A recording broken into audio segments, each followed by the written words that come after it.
크리스마스. 네. 네, 넘치는 예배 오신 모든 분들을 예수님의 이름으로 환영합니다. 오늘은 아기 예수님이 이 땅에 태어나신 것을 기념하며 기쁨과 감사로 예배를 드리는 축제의 날입니다. 여러분들 기쁘시죠? 네. 사실 예배는 축제예요. 네. 너무 좋네요. 예. 네, 오늘 이 드려지는 우리들의 예배를 통해서 또 그리고 2부 순서를 통해서 예수님의 탄생을 기뻐하시는 하루가 되시길 예수님의 이름으로 축복합니다. 오늘은 설교를 굉장히 짧게 할 겁니다. 기대하십시오. 네, 아주 오래전 영화 중에 이보다 더 좋을 순 없다라는 영화가 있어요. 혹시 보신 분 있으신가요? 로맨틱 코미디 영화 있습니다. 잭 니콜슨이 유명한 소설 작가로 나오는데요. 이 주인공이 아주 심각한 강박증 환자예요. 우리 주변에도 그런 사람이 있어요. 강박증 환자. 그래서 더러운 곳을 만지지 못해요. 그래서 주인공이 영화 보면은 장갑을 끼고 다녀요, 항상. 그래서 손잡이도 자기 손으로 못 만지니까 장갑 끼고 만지고 이렇게 더러운 걸 하나도 못 만져요. 그리고 길을 걸을 때도 강박증 때문에 이렇게 선이 있으면 선을 밟지 못해요. 그래서 걸을 때 이렇게 선을 이렇게 건너뛰면서 걸어가요. 계속 내내. 그리고 강아지를 어떻게 우연히 키우게 됐는데 강아지를 안아주지 못해요. 왜냐하면 더러우니까. 그래서 안아줄 때 보면은 자세히 보면은 손에 장갑이 있어요. 비닐 장갑. 그죠? 저도 몰랐는데 나중에 보니까 장갑이 있더라고요. 그러니까 더러워서 직접 못 만져요. 그래가지고 이렇게 장갑을 끼고 강아지를 만집니다. 얼마나 까다로운지 외식할 때는 일회용 스푼과 일회용 포크를 들고 다녀요. 자기 걸 따로. 왜냐하면 다른 사람이 먹던 식기를 내가 쓸 수 없다고 생각해서 항상 매번 다닐 때마다 챙겨 다닙니다. 그리고 사람들이 상처를 받든 말든 말을 정말 함부로 해요. 막 말을 해요. 상처를 받든 말든 막. 정말 사람이 어떻게 저렇게 말하기 싶을 정도로 되게 세게 말을 해요. 그래서 한마디로 자세히 보면은 사회 부적응자가 아닌가 싶을 정도로 주위에 사람들이 없어요. 친구도 없고 그런 주인공입니다. 이런 주인공이 어느 날 식당에서 일하는 여주인공을 만나게 돼요. 그래서 사랑에 빠지게 됩니다. 근데 이 여자는 남자가 너무 까다롭잖아요, 그죠? 보통 까다로워야지. 성격도 괴팍하고 말도 막 너무 세게 하고. 사실 우리 자매님들 다 공통적이겠지만 말 세게 하는 남자가 좋아요? 말 예쁘게 하는 남자가 좋아요? 그렇죠. 예. 이거는 뭐 피해갈 수가 없어요. 근데 보통 우리 옆에 있는 남자들이 말 세게 해요? 예쁘게 해요? 예. 예. 인정해 주셔서 감사합니다. 여기도 그래요. 말을 세게 하는 정도가 아니라 막 상처를 막 주는 말을 해요. 사실 여주인공의 아들이 아프거든요. 근데 아픈 아이에 대해서 막 심한 말을 해서 곧 죽을지도 모른다고 막 이렇게 막 해서 상처를 받게 말을 합니다. 근데 이제 남자가 좋아하니까 만나긴 만나는데 너무 까다롭고 괴팍하고 말이 너무 거칠게 하니까 만나는 내내 너무 불편한 거예요. 만나긴 만나는데. 그래서 여주인공이 이 남자 주인공한테 내가 왜 당신을 더 만나야 되는지 이유를 좀 설명해 달라고 이렇게 어느 날 말을 합니다. 그랬더니 남자 주인공이 정말 진심이 됐어요. 정말 이 여자를 너무 사랑하니까 이렇게 말합니다. 저한테는 정신적인 병이 있어요. 그래서 약을 먹어야 되지만 저는 약 먹는 게 너무 싫어요. 세상에서 제일 싫은 게 약 먹는 거예요. 그런데 당신이 날 찾아온 그날 다음 날부터 저는 약을 먹기 시작했어요 라고 말을 해요. 그랬더니 이 말을 들은 여자가 그게 왜 내가 너를 만나야 될 이유냐. 그래서 화를 막 내요. 그랬더니 남자가 굉장히 유명한 명대사를 합니다. 당신은 나로 하여금 더 좋은 사람이 되고 싶게 합니다. 이렇게 말을 해요. 당신을 만난 다음부터 나는 더 좋은 남자가 되고 싶어졌어요 라는 말이에요. 내 안에 더 좋은 사람, 더 나은 사람이 되기 원하는 마음이, 그전에는 더 나은 사람이 되고 싶은 마음이 없었어요. 그냥 욕하고 막 살아도 불편하지 않았는데 이 여자를 만나는 순간 좋은 남자가 되고 싶은 거예요. 이 여자한테. 당신이 나를 그렇게 만들었습니다라고 고백을 해요. 여자가 그 말 한마디에 나에게 너무 귀한 칭찬해줬다고 고마워해요. 남자의 진심을 알게 되고 이 남자가 조금씩 이제 강박증에서 벗어나서 변화되는 모습을 보면서 서로 진실한 사랑을 이루어간다 뭐 그런 이제 해피엔딩하는 영화입니다. 되게 재밌어요. 나중에 꼭 보세요.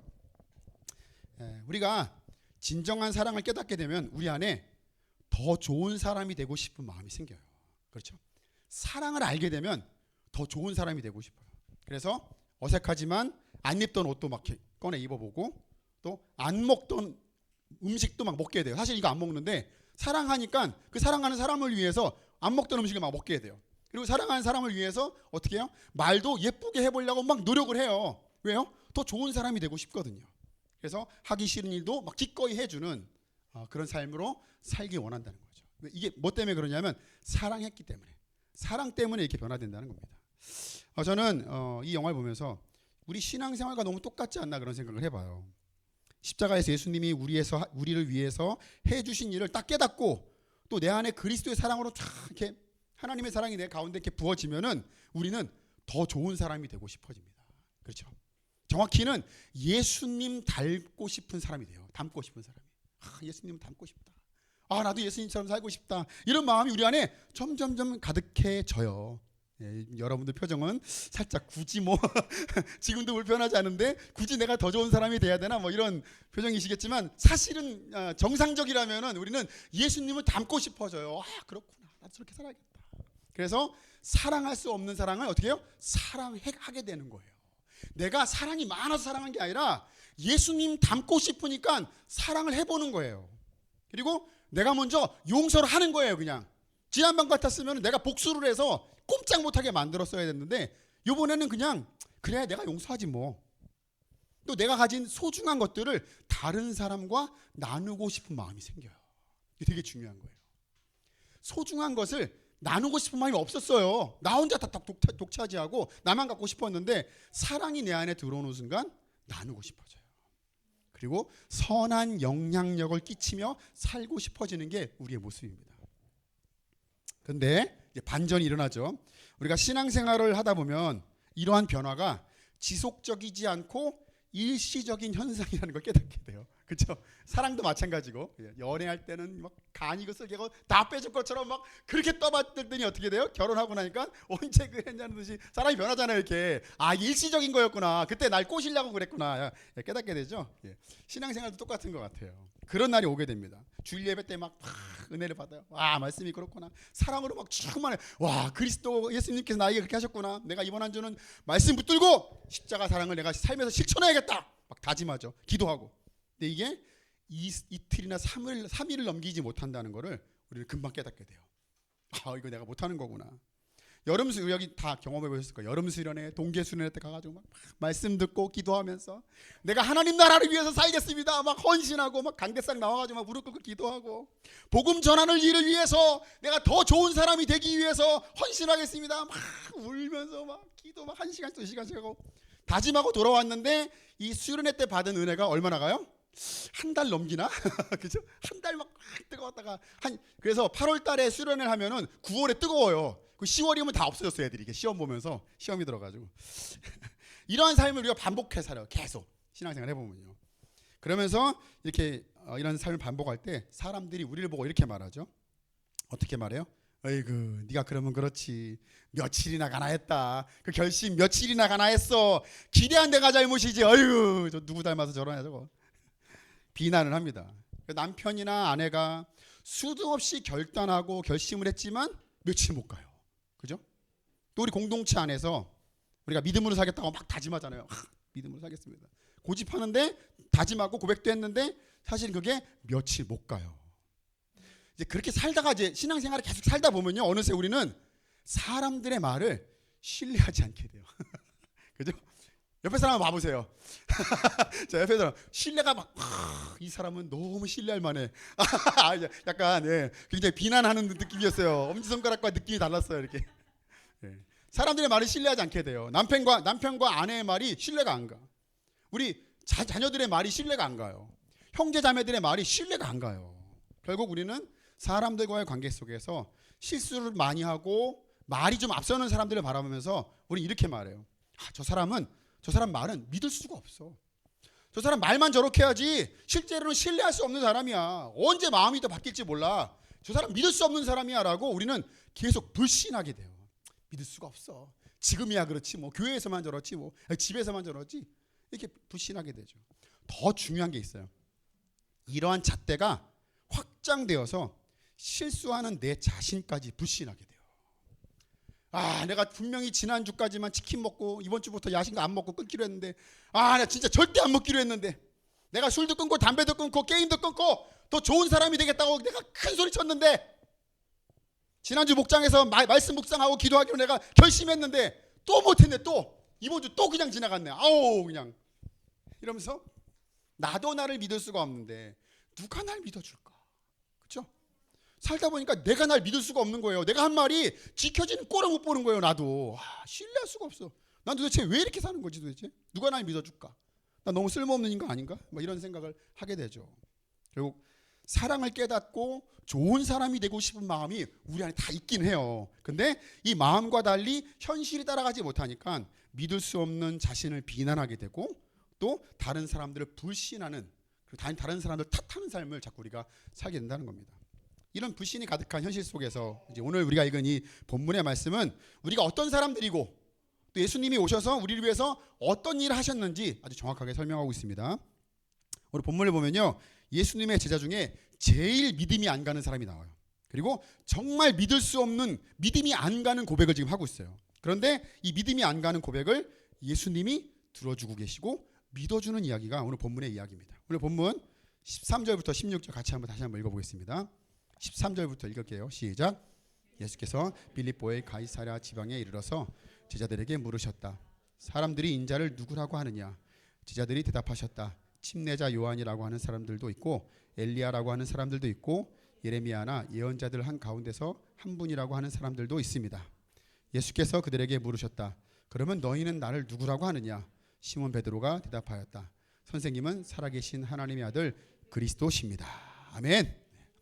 예수님께서 우리 지난 2주 전에 설교 기억하시죠? 바리새인의 누룩을 경계해라. 악한 영향력을 주의해라 말씀하셨어요. 그 다음에 그 끝난 바로 다음에 제자들에게 사람들이 날 누구라고 부르느냐 물어보세요. 이 질문에 제자들이 침례 요한이라고 하기도 하고요, 예레미야라기도 하고요, 예언자라고도 하는데요, 너희들은 나를 누구라고 부르냐라고 물었더니 베드로가 기다렸다는 듯이 선생님은 살아계신 하나님의 아들 그리스도십니다. 다 기다렸다는 듯이 딱 나와가지고 말을 해요. 이제 개역개정 성경으로 보면 여러분 잘 아시죠? 주는 그리스도시요 살아계신 하나님의 아들이십니다. 이 고백이 바로 여기서 베드로가 한 고백입니다. 그동안 예수님이 수많은 기적도 보여주시고 말씀도 가르치셨는데 사람들이 예수님이 누군지 깨닫지 못했죠. 제자들도 엉뚱한 소리만 했어요. 근데 베드로가 드디어 제대로 된 신앙 고백을 딱 한 거예요. 정말 예수님이 듣기에 너무 좋은, 예수님이 이 고백을 듣고 너무 감동을 하셨어요. 그래서 베드로에게 17절과 18절에 이렇게 말씀하십니다. 우리 같이 읽어보겠습니다. 시작.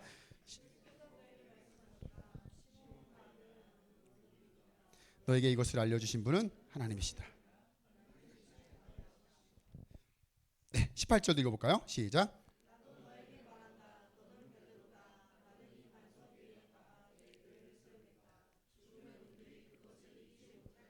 네, 아멘. 시몬 바요나야 너는 복이 있다. 너에게 이것을 알려주신 분은 하나님이시다. 이제 네 이름을 시몬이라고 부르지 않고 베드로라고 부를 것이다. 그리고 내가 이 반석 위에다가 내 교회를 세울 것이다. 이렇게 말씀을 하세요. 여기서 시몬 바요나라는 말은 요나의 아들 시몬 이런 뜻이에요. 요나의 아들 시몬. 그러니까 베드로의 원래 이름은 베드로가 아니고 시몬이었어요.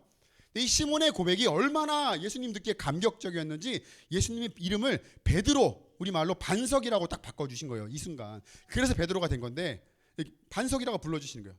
예수님이 이렇게 말한 거죠. 야 시몬아, 네 고백이 정말 근사하다. 너무 멋있다. 야 마치 든든한 반석과 같은 고백이야. 앞으로 네 이름을 반석이라고 부르자, 시몬이라고 부르지 말고 너는 정말 든든한 사람이야.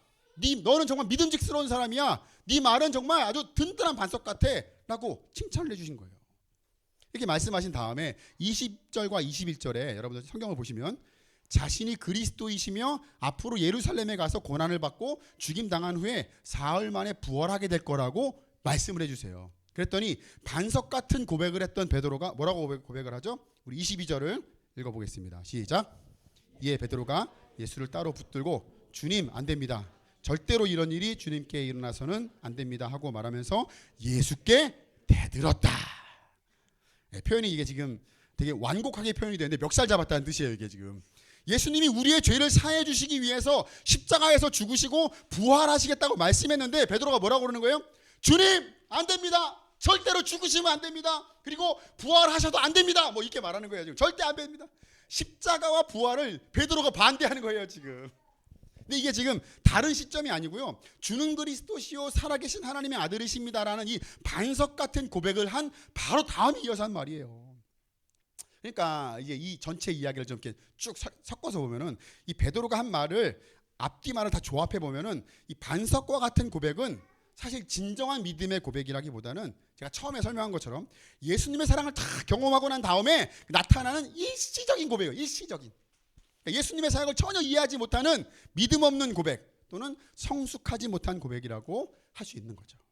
제가 왜 이렇게 확신할 수 있냐면요, 이 이후에 베드로가 했던 말과 행동 때문에 그래요. 나중에 이제 읽어보시면 아시겠지만 마태복음 26장에 가면요, 예수님이 최후의 만찬을 하신 다음에 이렇게 말씀하세요. 오늘 밤 너희가 나를 버릴 것이다, 이렇게 말씀을 하세요. 그랬더니 베드로가, 주님, 모두가 주님을 버릴지라도 저는 절대로 주님 버리지 않겠습니다. 내가 주님과 함께 죽었으면 죽었지 결코 부인하지 않습니다, 라고 막 큰 소리를 막 빵빵 쳐요. 막.